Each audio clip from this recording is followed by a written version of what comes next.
Returning to a Story of Seasons game after more than 5 years has been a refreshing experience. The calming music, relaxing pace, and charming visuals of Story of Seasons Pioneers of Olive Tongue is just what the doctor ordered after our adventures in East 9.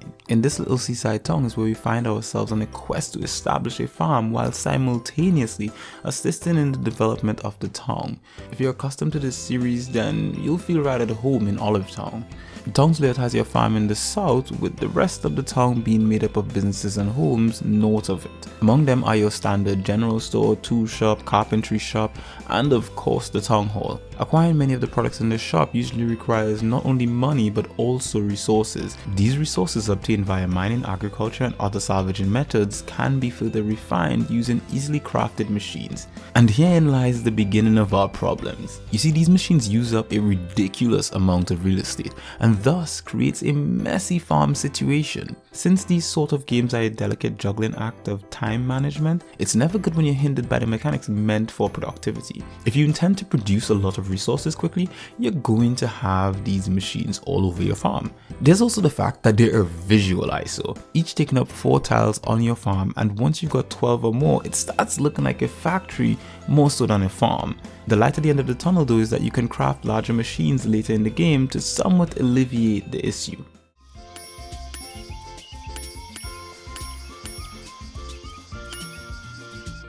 While the machines may have been an issue for me personally, there are much more serious issues with this title that need addressing. To begin with, the lack of character portraits during dialogue is a huge step back from previous entries in the series.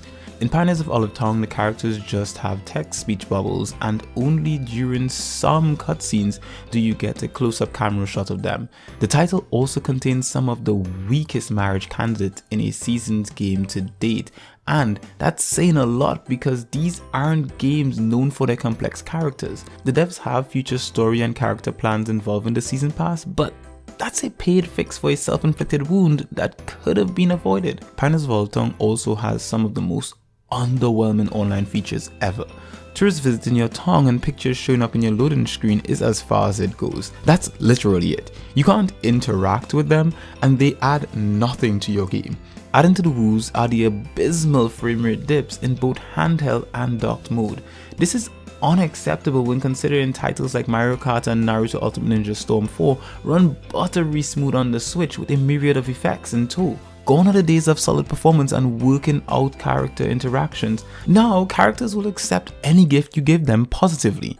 Oh, and lastly, how the hell is Beth not a marriage candidate? She has one of the best designs in the entire game, is about the same age as your character, and god damn that flaming red hair.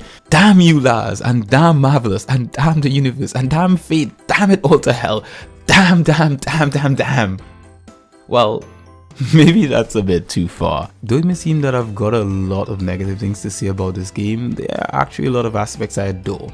The ease of progression, for example, is one of the best things about this game. In previous Story of Season titles, you'd be required to invest an exorbitant amount of time to initially clean up your farm, but not here.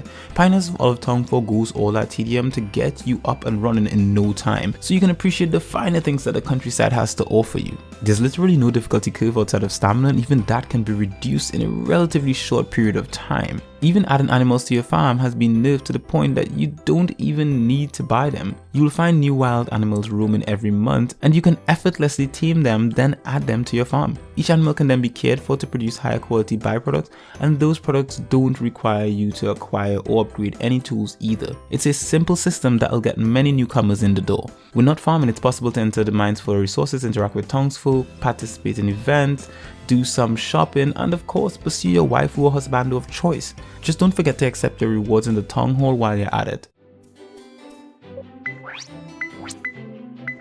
This game is your standard Story of Seasons affair, and when it comes to quality farming sims, it's among the best, but with training wheels enabled at all times. The visuals were another strength for this game. At first they seem almost mobile quality in screenshots, but in motion they prove their pedigree. It's a simple cartoonish looking title with vibrant colors and effects which change with the seasons. Shadows are a bit lower quality and so are some of the textures, but thanks to the artistic style that's barely noticeable. I only wish there was a way to play the game with a camera view over the shoulder of the character and not exclusively in an isometric viewpoint. Music is calming thanks to slow, low tempo beats, but there is no voice acting, so on the audio front, it's what we'd call acceptable, but lacking at the same time.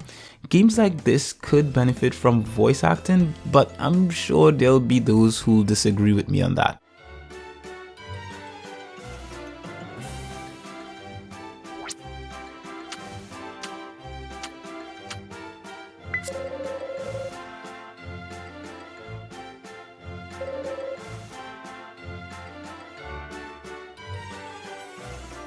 So, with all of that to say so far about this game, here's my final verdict. Having no time exclusive waifus suck. Remember Nami from Harvest Moon: A Wonderful Life? Yeah, she was she was a waifu of dreams. Having the training wheels on from the start can be off-putting to veterans of the franchise. Having frame rate dips, lackluster online, and that maker situation is a damn shame. But hear me out here. If you ask me, if I enjoyed my time with Story of Seasons Pioneers of Olive Tongue, then I'd say yes. It's a bit of a clunky game, but I love it all the same. In the same way that one can like an old stuffed toy even after it's lost its polish. Most of us love a challenge in our games, but sometimes it's just nice to kick back and enjoy an easy, relaxing few hours in the virtual countryside. And that's what Story of Seasons Pioneers of Olive Tongue has to offer. So, thank you very much for making it to the end of the review. I'm sure you will have noticed that some of the gameplay in this review has been taken from a stream. If you want to know where I stream, check me out on Twitch. My Twitch stream is Simply Binge on Twitch. I'll have a link to it in the description so you guys can check me out on the stream. I stream on Mondays and Thursdays. I also stream on YouTube on those days as well. A later stream later in the day. It's different genres of games, from JRPGs to, you know, some Western titles and stuff like that. Games like PES.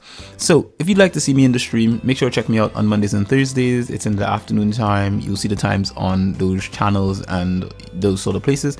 And as always, reviews like this one are created thanks in part to the support of spectacular viewers like yourself. To make sure you don't miss out on anything we do, like, subscribe, and hit the bell icon. If you wish to support us even further, you can subscribe to our other channels, the podcast That Beautiful Life, use our Amazon affiliate links, or donate to our Patreon. Links to all are in the description below. And I'll see you guys in the next one.